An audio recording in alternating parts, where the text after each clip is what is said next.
Tanggal 6 Juli tahun 2013, Telkom Poduli penyerahan bantuan dari Telkom pada korban gempa Gayo yang terjadi pada tanggal 2 Juli tahun 2013 berat 6,2 skala Richter.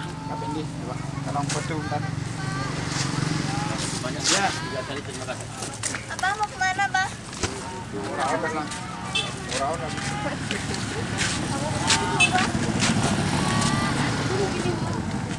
Boleh banyak-banyak, Pak ya? Silakan. Nah, itu bantuan dari Telkom, nah, ala kadarnya lah.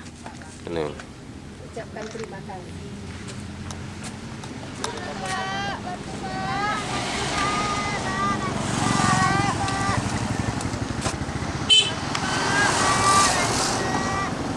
Tenda darurat karena penghuni tidak berani nginap di dalam rumah. Ini anak-anak yang mengharapkan bantuan dari jalan di sini.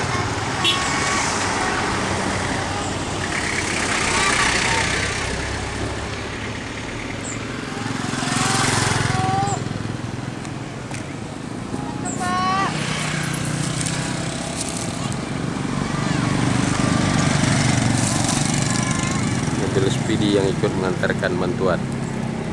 Pak.